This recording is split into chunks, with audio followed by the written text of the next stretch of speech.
बिस्मिल्लाहिर्रहमानिर्रहीम, अस्सलाम वालेकुम। Welcome back to my channel Kunja Tariq beauty world. दोस्तों, मैंने आपको बहुत सारी मायों और मेहंदी ढोल की सबकी लुक दी है और आप सब ने बहुत पसंद किया है, जिसकी मैं दिल से शुक्रगुजार हूँ आपकी। आज मैं आपके लिए निकाह की लुक लाई हूँ और इससे पहले मैं आपके लिए इंगेजमेंट लुक भी आपको दे चुकी हूँ। आप में से जिसको भी देखना है मेरे चैनल पे जाके देख लीजिए। और अभी मैं कर रही हूँ निकाह की लुक। ठीक है, वह स्टेप बाय स्टेप मैं आपको सारे लुक सिखा रही हूँ और आज के स्टेप में होगा निकाह का लुक। तो चलिए स्टार्ट करते हैं अपनी वीडियो।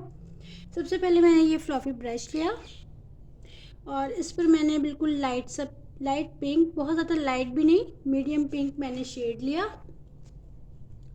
और इसको मैंने अपनी क्रीज से लीड एरिया तक इसकी मैंने एप्लीकेशन कर दी है। ठीक है, अच्छे से एप्लीकेशन कीजिएगा। आपको मैंने हमेशा बताया है, जब भी आप फ्लॉफी ब्रश को यूज़ करेंगी हमेशा आपने इसको एंड पे यूज़ करना है। बिल्कुल कोने से मत पकड़िएगा, वरना आपकी उंगलियों का प्रेशर आपकी शेड को बहुत ज़्यादा ही डार्क कर सकता है। तो धीरे धीरे आपने इसकी इस तरह से एप्लीकेशन करनी है। एप्लीकेशन के साथ ही आपने फिर एक दूसरा ब्रश लीजिएगा। ये मैं इस तरह का एंगल ब्रश ले रही हूँ, इससे मैंने डार्क चॉकलेटी ब्राउन लिया कलर और इसको मैं अपने आउटर कॉर्नर पे डेप्थ देने के लिए आइज पे अप्लाई करूँगी। आप अगर बिगनर हैं तो स्टार्ट में ही ब्लैक कलर को यूज़ करने से ज़रा परहेज़ किया करें, क्योंकि ब्लैक कलर फिर हैंडल करना आपके लिए मुश्किल हो जाएगा। तो तरीका ये होता है कि अगर आप ब्लैक कलर इस्तेमाल करेंगी तो लाजमी आउटर कॉर्नर पे आपने टेप अप्लाई कर देना है, ताकि आपको एक शार्प लुक मिले और आपका मेकअप मैस ना हो जाए। ओके जी, ये तो था, हल्का सा मैंने टेप दे दिया और अब मैं दोबारा उसी फ्लॉफी ब्रश से उसी पिंक कलर को मैंने पिक किया और दोबारा से मैंने एप्लीकेशन करनी है। देखिए, री एप्लीकेशन आपने लाजमी करनी होती है अपने शेड्स की डिमांड के मुताबिक। ओके, अब ये करना है हमने, देखिए, हाँ जी, अब ये करना है कि हमने एक सिल्वर शेड लेना है और सिल्वर शेड को अपनी लिड एरिया पे अप्लाई करना है। ये मैं सिल्वर शेड ले रही हूँ, ये प्रेस ग्लिटर के जैसा होता है, इसमें आपको किसी किस्म का सीलर नहीं अप्लाई करना है। बहुत ही क्रीमी टेक्सचर है इसका, वन टच पे आपको ये बहुत अच्छी पिगमेंट देगा। जस्ट लाइक आप ये देखिए, जैसे मैंने वन टच किया एंड देन एप्लीकेशन में कर रही हूँ इसकी। बहुत ही खूबसूरत एप्लीकेशन होती है इससे और ये इसका फॉल आउट भी नहीं होगा। सबसे अच्छा बेनिफिट ये होता है कि जब हम इस तरह के क्रीमी शेड्स अप्लाई कर रहे होते हैं तो हमें फॉल आउट का डर नहीं होता है।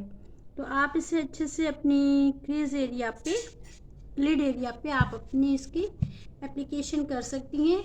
और आपको ये भी मालूम है कि जब भी हम मेटेलिक शेड अप्लाई करते हैं तो फिंगर इसलिए अप्लाई करते हैं, फिंगर के ज़रिए उसकी शेड, ताकि उसकी पिगमेंटेशन और ज़्यादा उभर कर आए।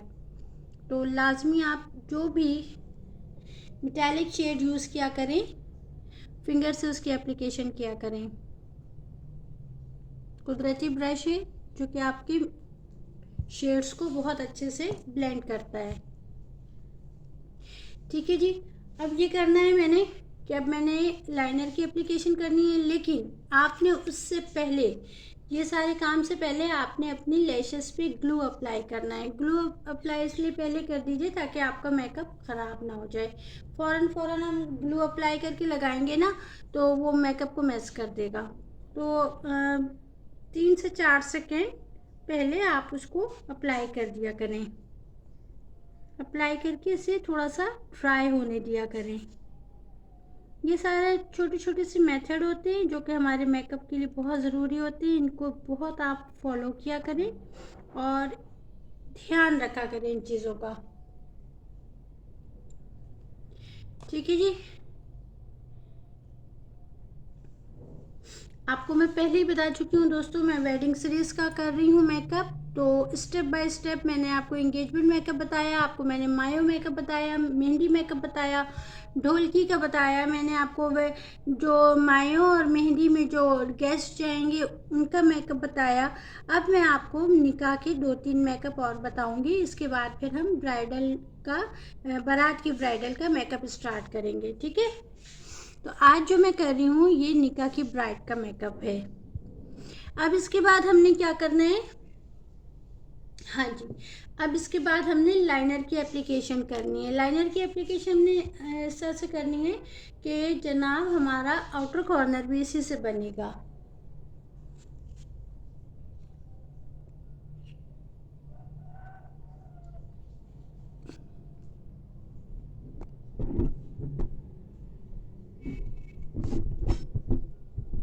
आउटर कॉर्नर भी हमारा इसी से बनेगा, ठीक है। एक सेकेंड, जैसे मैं लाइट सेट कर दूँ ताकि आपको प्रॉपर नज़र आए मेकअप जी। और इसी को मैंने ये ऊपर की जानिब भी अप्लाई किया। इसकी वजह ये होती है कि जब भी हम लाइनर अप्लाई करते हैं ना, इसकी वजह ये होती है कि जब हम लैशेस अप्लाई करें तो ये नीचे की स्किन नज़र नहीं आनी चाहिए, आपकी आँखों की स्किन नज़र ना आए, उस पर आप लाजमी पहले लाइनर अप्लाई किया करें। अब इसके बाद ये करना है कि मुझे इसी लाइनर से मैंने लाइनर की एप्लीकेशन कर देनी है।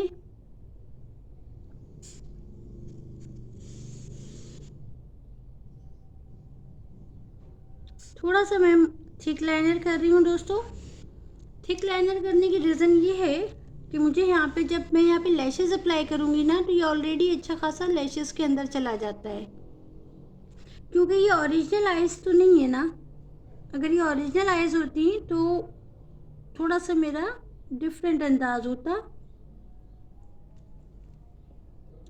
हर चीज़ को मैनेज करना पड़ता है, देखना पड़ता है। क्योंकि मैं आपको डमी भी सिखा रही हूँ, लिहाजा मैं इसकी जो सिलिकॉन बेस है ना, इस पर इतनी आसानी से बहुत सारी चीज़ें नहीं हो पाती हैं अप्लाई।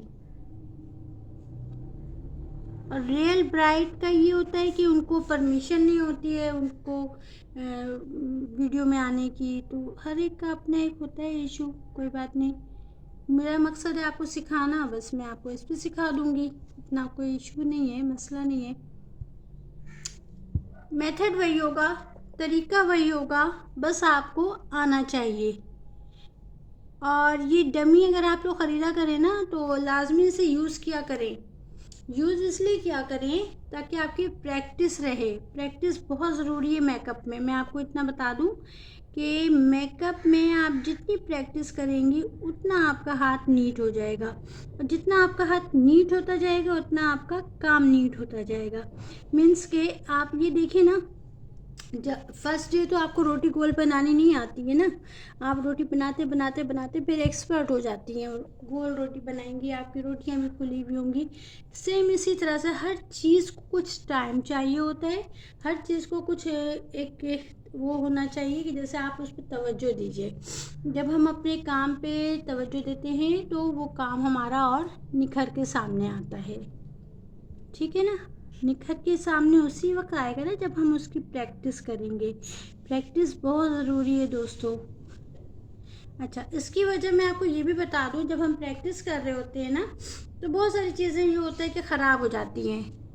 मतलब बहुत सारा आपका, जैसे कभी लाइनर ख़राब हो जाएगा आपका, कभी क्या कहते हैं, कोई शेड आपका अजीब सा हो जाएगा, मगर जब आप उसको करते करते आपको खुद उसको बैलेंस करना आ जाएगा। आप खुद सोच समझ जाएंगे कि यार इसको इस तरह से हमने यूज़ करना है, ये शेड हमें इस तरह से इसकी एप्लीकेशन करनी है। देखिए करते करते समझ में आएगा, अदरवाइज़ आप सोच के सिर्फ रह जाएं कि नहीं ये तो मुझे आता है, मैं कर लूँगी।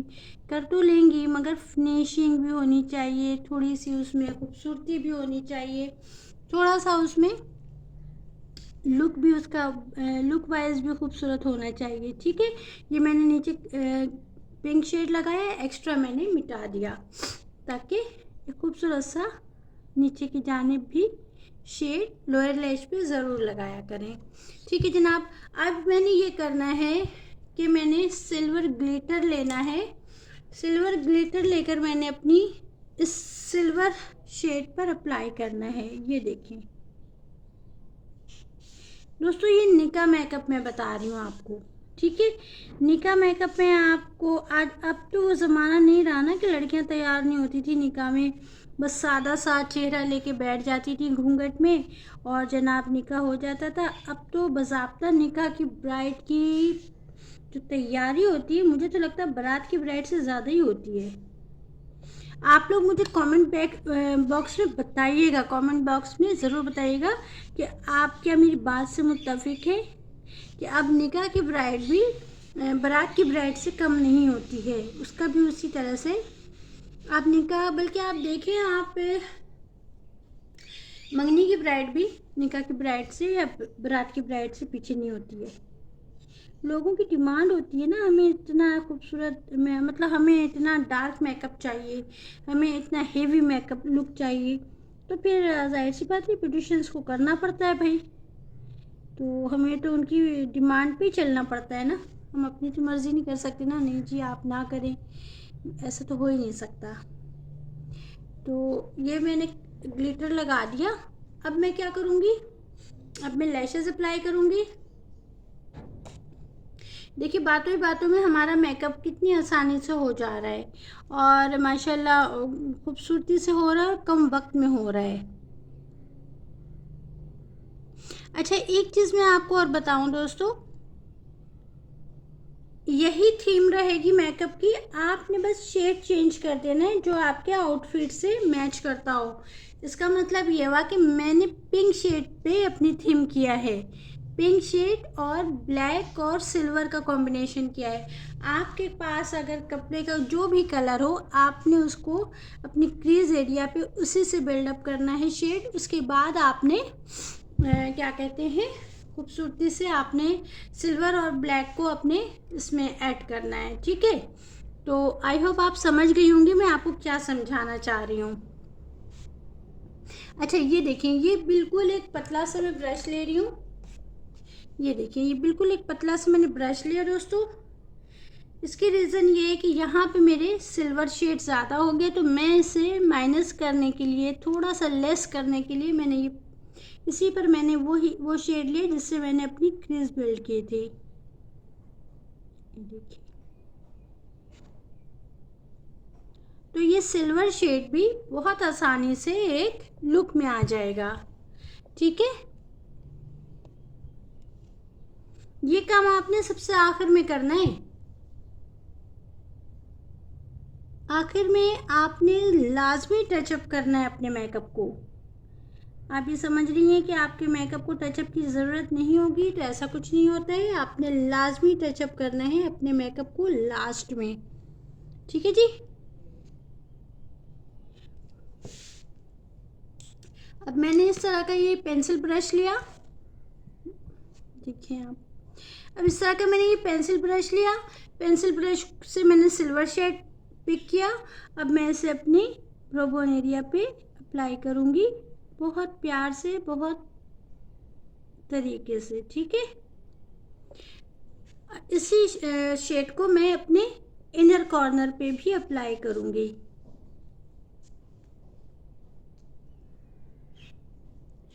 इनर कॉर्नर पे भी इसकी मैंने एप्लीकेशन कर दी है। अच्छा, चूँकि ये पेंसिल ब्रश है, बहुत छोटा सा है, क्यूट सा है, तो इससे ना आप इनर कॉर्नर पे जब आप करती हैं ब्लेंडिंग, तो आपको बहुत आसानी हो जाती है, ठीक है। लैशेस की एप्लीकेशन हो गई, ग्लिटर की एप्लीकेशन हो गई, ये आपका खूबसूरत सा लुक हो गया है। इसके बाद आपने अपनी ब्राइड को प्राइमर लगाना है। प्राइमर के बाद आपने अच्छा सा, अगर विंटर में आप कर रहे हो तो आपने पहले मॉइस्चराइज़र यूज़ करना है। और ये मैं आपको बताऊँ, इस तरह का ना आप ब्लश ऑन लगाया करें। ये टेराकोटा जो शेड्स होते हैं, इनका जो ब्लश ऑन होता है ना, यकीन माने इतना शाइनी होता है ना कि आपको अलग से अगर आप किसी भी किस्म का ग्लिटर ना भी लगाए ना, तो भी वो शाइन देगा। ये देखिए किस कदर ये शाइन देता है। आप अगर पर्सनल कर रही हैं यूज़, तो आप इसे अपनी आई शेड के तौर पे भी यूज़ कर सकती हैं।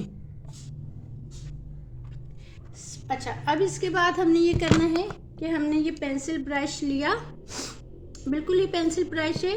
इससे हमने पहले तो हमने अपनी आउटलाइन बनानी है अपने लिप्स की, ठीक है। आउटलाइन पे आपने अच्छे से वर्क करना है। आउटलाइन बना के आपने अच्छे से शेप देना है लिप्स को। जब आपकी आउटलाइन कंप्लीट हो जाएगी तो फिर आपने लिपस्टिक लेना है, ये छोटा सा लिपस्टिक ब्रश लेना है, इस पर आपने लिपस्टिक पिक करनी है, ये देखिए जैसे मैं कर रही हूँ। और आपने इस आउटलाइन के अंदर इसकी फिलिंग कर देनी है। देखिए इस तरह के जब हम मेकअप कर रहे होते हैं ना, तो आपको एक फ्रेशनेस का एहसास होता है, क्योंकि इसमें बहुत ही लाइट शेड्स हमने यूज़ किए हुए हैं, कोई हेवी शेड हमने यूज़ नहीं किया इसमें, ठीक है। ये देखिए ये आउटर कॉर्नर अगर आप डार्क नहीं करेंगे, डेप्थ नहीं देंगे, तो आपके मेकअप का वो लुक आएगा ही नहीं जो आप लाना चाहती हैं। तो अब मैं आपको इसकी फाइनल लुक दिखाती हूँ। दोस्तों ये है मेरी निका मेकअप की फाइनल लुक। कितना खूबसूरत कलर लग रहा है। आपके पास अगर किसी और कलर का सूट होगा तो आप उससे कॉम्बिनेशन कर लीजिएगा। बहुत प्यारा मेकअप है, बहुत क्यूट मेकअप है। मिलती हूँ एक नई लुक के साथ। अपना बहुत ख्याल रखिएगा। जब तक के लिए मुझे अपनी दुआ में याद रखिए। अल्लाह हाफिज़ एंड टेक केयर।